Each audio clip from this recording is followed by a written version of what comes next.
A puppet show. It's a marionette show. We are the Marionette Club.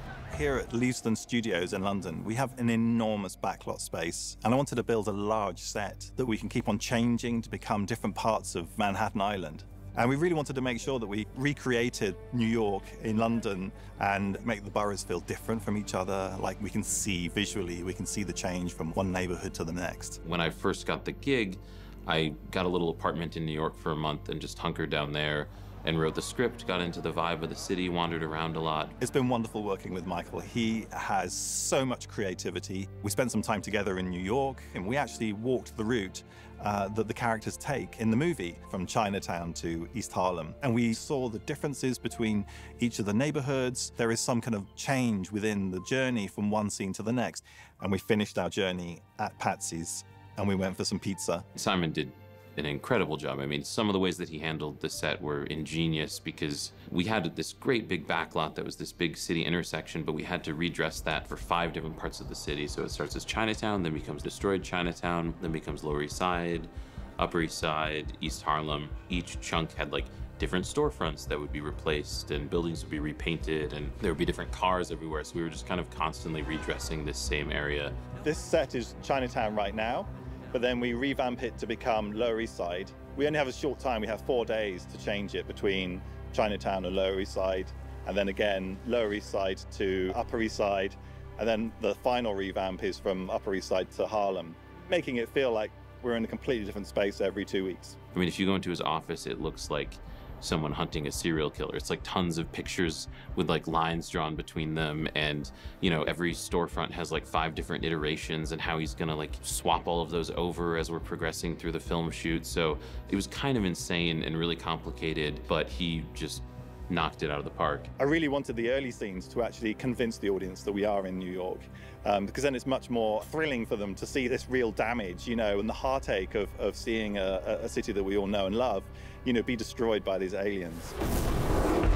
Michael was trying to get everything as much in camera as he can. All the explosions, we kind of blew up a school bus, all in camera. So all of the explosion as it runs down the school bus, all the glass, the actual explosion as it blows all the glass in, is all for real.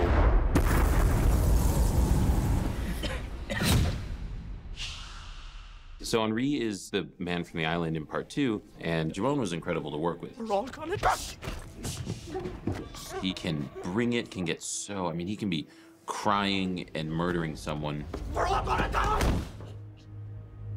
And then pop up and just have the sweetest conversation with you. Like, he knows how to turn it on, turn it off.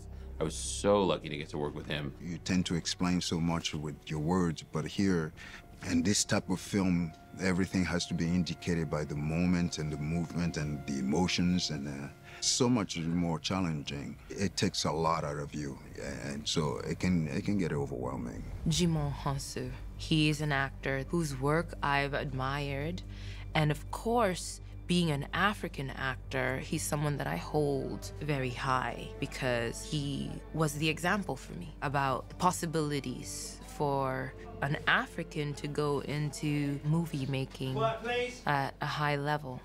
Pat Scola, he was the DP, or the DOP as they call it here in London, on this film, and we had worked together on my last film, Pig, and he is extremely detail-oriented and thoughtful, a true artist, and is constantly thinking about what are we actually like emotionally trying to get across here. It's not just about let's make a pretty image, it's about what is the right image for this moment. There's a lot of elements of stylization that kind of are necessary to the aesthetic of the film, but even when we're doing those kinds of things, I'm trying to keep a very human perspective alive, and trying to allow the camera to sort of live in a way that is very rooted and subjective to these people so we can experience what they're going through. When I read the script, I was really struck by Samira's strength, her kind of courageousness in such the challenging last moments of her life. Kind of hit an emotional chord. The sweater that Sam wears was a really important item in the movie, and Bex, the costume designer, who's incredible, she put together kind of a lookbook of like ideas of looks for the characters. I found this picture of James Baldwin, and that was the picture that Michael and I completely connected on. He's wearing this like mustardy, Pea soupy mustard yellow cardigan. Michael's like, that's it, that's it. That's her sweater, like that. It feels like, you know, it belongs to an author, and it feels of a different time, and it feels like something that could have belonged to her father. We made 15 cardigans for Samira because there's so many versions of what they go through on the journey, and the aging and the blood and the rips and the dust and the dirt. We're getting pizza in the city, and then We're not getting pizza. Yes, We're not we are getting Okay, you pizza. gotta calm down. Calm down. Don't tell me calm down. I don't want to argue with you. I'm your friend, okay? And You're not my friend. You're a nurse.